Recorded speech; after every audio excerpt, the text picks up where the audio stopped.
How you guys doing today? It's Anthony Gangi, host of Tier Talk. Question came my way. Hey, Gange, what's your thoughts on third shift or overnight shift or graveyard shift? Do you feel that they are unrecognized? And I'm going to say yes. I've worked third shift briefly, about 2 years. Scheduled was 9 to 5. And I do feel that they are a non-recognized shift. So when I come back, I want to talk a little bit about the responsibilities of third shift. Again, overnight or graveyard shift. Some facilities only have the 2 shifts, maybe 6 to 6, like 6 a.m. to 6 p.m. and then 6 p.m. back to 6 a.m. So I'm talking about the shift that works into the graveyard hours. Is that shift unrecognized? So when I come back from our sponsors, let's talk about their importance. Let's talk about what they do and why they deserve recognition. I like to say they're in the shadows of the shadows of an unrecognized profession. So when I come back from our sponsors, let's have a discussion. But in the meantime, guys, remember, the show is dedicated to you brave men and women who work that front line, brave men and women who work in corrections. So if you haven't, guys, subscribe, interact, engage, comment, hit that bell. That bell's going to notify you every time I post up a video. I stand by for our sponsors.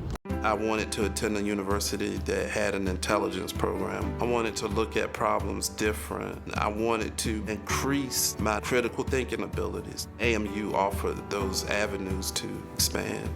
Obtaining your degree as an adult, you're actually paying yourself and investing in yourself. You can't put a dollar on it, it's priceless.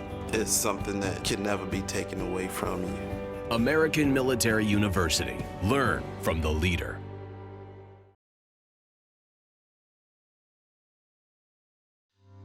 Being a corrections officer takes its toll on even the strongest individuals. The constant need to perform at the highest level, putting your life at risk in a hostile environment, and the mental scarring of traumatic experiences. 31% of corrections officers show symptoms of PTSD, and 66% of people with PTSD also suffer with a substance abuse problem. The Transformations First Responders program is specially designed to help veterans and officers heal from the grips of addiction and PTSD in a comfortable, supportive, and serene setting. You are not alone. If you have questions about the services we offer, give us a call at 866-762-8454 to get more information on this affordable and life-changing program. Thank you guys for listening to our sponsors. I think it was a great question when someone asked me about the officers that work on third shift or the graveyard shift, because it automatically made me think of I had a friend of mine who was a supervisor who was working overnight shift, and in this facility they have 3 shifts, so they're 8-hour shifts. I believe it's 6 to 2, 2 to 10, 10 to 6. And he got a letter from management kind of giving to all the supervisors, and just it was like the end of the year, and the management was thanking first and second shift supervisors for their hard work and effort throughout the year. And obviously, him being on third shift, he just felt automatically isolated from that compliment. And it's funny because he didn't know how to feel, whether the shift was just forgotten or just outright ignored, but he was upset. And it kind of blends into the question that was asked by one of our subscribers is, do we feel that shift, the graveyard shift, is unrecognized, and do people really understand the importance of the graveyard shift? And based on my experience and also the experience of my friend, I'm going to say third shift is an unrecognized shift. And again, when we say unrecognized, I'm just trying to bring balance. So it's not to say that one shift is more important than the other. Every shift has a function. That function is needed. And within that function, that's where their importance is. So that importance is equal. It's equal. We all have a function. We complete that function. First and second shift, again, I don't know how your facilities operate, but the earlier shifts, they're usually the more active shifts. That's where you got the programs, the education, the medical appointments. Everything's running on first shift. And if your facility kind of has 8-hour shifts, it may bleed a little into second shift as well. The constant movement. Third shift is not as active. It's time to start locking things down, preparing for the next day. Because I always thought of third shift or the overnight shift, the graveyard shift, as a preparation shift, and I'll get to that. But basically, that's when the shift slows down. And unfortunately, sometimes, believe it or not, there is some animosity between shifts. Hopefully it's just, friendly banter, but as to which shift is, most active, the most important. It's just sometimes how we communicate with each other. But I think it's more playful. Ultimately, given my vlog right now, all shifts serve an importance within the function that they're assigned to do. So what people don't realize is first shift serves its function. We know, got to get those inmates out, got to get them moving, got to get them busy, got to prepare for that rehabilitation, still within the means of safety and security. Second shift as well. Second shift may deal with some of the return of the inmates coming back and maybe some later activities, whether it's late night rec, gym, just stuff to keep the inmates active. Third shift comes in. They may come in towards the bitter end where you're bringing the inmates back and securing them for the night, or they may already have been secured, and now it's just a matter of making it through the night and the inmates are already locked down. What people don't realize is that, in my mind, working on third shift, being a supervisor on third shift or the overnight shift, graveyard shift, I may go back and forth with those words. It's a preparation shift. So you're preparing the facility for the next day running, for first shift, for second shift. Prisons, jails, they're built on a lot of fail-safes. We talked about that when I talked about movements on the compound and how inmates have to go through a level of, I say fail-safes because we're trying to get each other's back. So if you make it past me, you won't make it past my friend. We have that working relationship, and it's needed because it's just 6 steps. You got to, it's amazing because if an inmate technically, let's say, escapes from a facility, they have to have gone through, if it's a good running facility, 6 or 7 levels of fail-safes for that's even possible. So there's usually a whole mess of people that could be held responsible. Well, I would like to also see that through the shifts as well, that we're all protecting each other. First shift does what it could do to help out, again, but then to get ready for second. Second shift does what they could to lock those inmates, make sure they're secured for third. If you're a second shift officer and you're locking those inmates down, you check each cell door to make sure those inmates are secured. So when the third shift officer does their count or the overnight officer does their count, they're safe. They're protected. We get each other's back. And then I think third shift, or the overnight shifts, they may search public areas, maybe do some of the paperwork that needs to be done for the following shift, because again, it's a slower shift, but still they have work to get done. Remember, because if it's a slower shift, it also may not be as heavily staffed. So there is still work available, and it's also in a greater area of control. So as an example, as a supervisor, even though the shift may be a little bit more slow moving, I also had a bigger area of control. So there's sort of a balance, to some extent.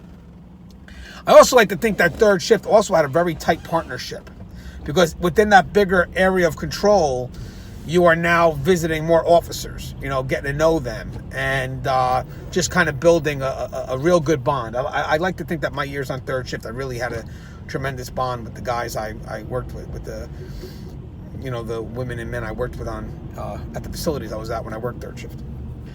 So you create a real good bond. But, outside of preparation, third shift, you have to be vigilant. Especially for me around those witching hours, the graveyard shift, that 12 to 5 in the morning. That 12 a.m. to 5 in the morning. That's when stuff is going through these inmates' minds, and that's when your suicides can happen. Again, not to say they can't happen on other shifts, but they seem to happen a lot more on third shift or the overnight shift. You can get your rapes. Inmates could be raped in their cells overnight, assaults, fights. So an officer that works third shift has to be very vigilant. They have to do their tour.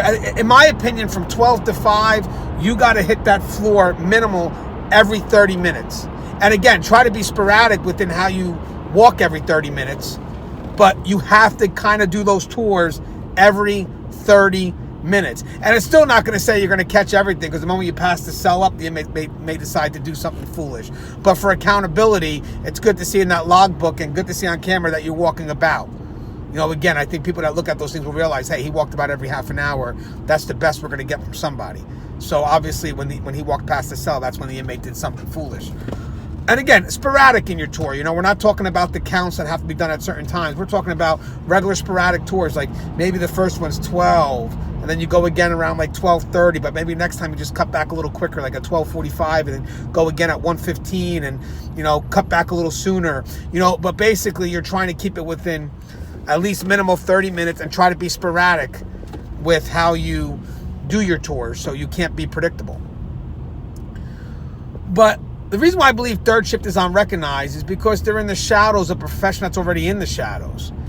And people don't realize the work that goes on, well, besides just generally behind the wall, just on third shift. Sometimes amongst each other we don't realize the work that goes on third shift. I used to hate it when if someone got in trouble, they automatically put them on the graveyard shift. Sometimes these graveyard shifts, we have such a tight knit that we work well. We know what to expect from each other. And then you start putting these people in that are problematic on your shift. And as a punishment, you decide to put them on my shift.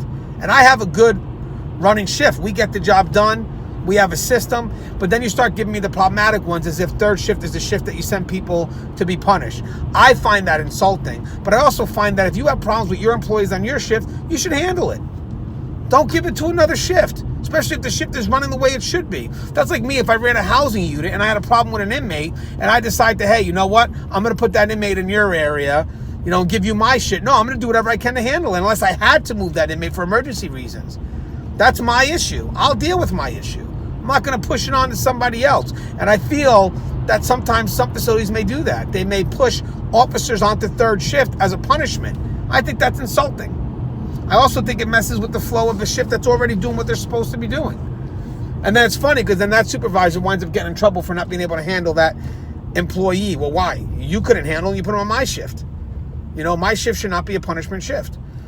And again, it's sad that, the people that are on third shift, some of them don't choose to be on third shift. They could be young in their career, have a family, because that's the time you want to have a family. You have a family when you're young, but you don't have a lot of time in. So you can't get first shift hours because you're still new to the job. So the next best option to spend time with your family is going to be third shift because second shift's the bulk of the day. Third shift, you're going on hardly any sleep, but you will get those family events. You will be able to attend them. You maybe eat dinner every night with your family, go to those sporting events. But again, you're not getting any sleep, but you're with your family. So again, you're dealing with a shift that just, they may not want to be there, but they get the job done. And we talked about the shift kind of having, not being so heavily staffed. Third shift could have emergencies that happen, like emergency trips. And that even cuts on our manpower. So now we may not have enough people to respond to a code. But then again, not saying it's right or wrong. Third shift, they still get the job done. But again, we need people to have our back. And I always think that, I don't know why this has never been implemented. I know that people tend to make cuts on what they feel are posts that are inactive, not realizing that sometimes the presence of someone can deter. And I always felt that we should have a team in the wings. And that team could be rotated out so everybody has their fair chance of just chilling in case, nothing happens. But you need to have a team of 5 on standby. Something happens, that team's going to respond, and you just always have that backup. And obviously people say, well, most of the time nothing doesn't happen. You can't do that because you always have to be worried about the time it does, and you have to be prepared for that. One thing about prison is you have to worry about the what ifs. Just like officers, like I used to play the what if game. What if? Management should do that sometimes too. If we have this amount of manpower, what happens if this happens? What if? And then see if you could solve it from the perspective of the front line or the frontline supervisor. But third shift is a shift that does deserve its recognition. I think the work that they do in preparation for the next day is just unrecognized. Again, they take care of what's left over, and then they prepare for what's to come. And a lot of people don't see that. And maybe there will be downtime. I mean, third shift is not an active shift. There's going to be downtime on third shift. It just is what it is. But at the end of the day, if these officers are doing their tours every half an hour and they're doing everything that they're supposed to be doing, man, the stuff that they're preventing, as I said, suicide, assaults, rapes, they're doing it every day. And they're just not recognized. And as I said, It's not even about the outside recognition. It's more also about us, the internal recognition. But as always, for this episode, of course, I always thank Corrections for their service. But I want to just specifically thank Third Shift for their service today. You know, and again, not to minimize the service of our first and second shift, but today I want to devote this episode to Third Shift, a shift that I feel sometimes is unrecognized. I know the work you do. I've done it firsthand. And let me be the first to say, I appreciate what you do. And obviously, if we all feel the same, guys, comment, add what else you think Third Shift does that I didn't mention. You know, let's comment, let's build that engagement. And guys, as always, the show is Tier Talk. Thank you guys for listening. My name is Anthony Gangi, and if you haven't, guys, again, subscribe, interact, engage, comment, and hit that bell. That bell's going to notify you every time I post up a video. All right, guys, stay safe.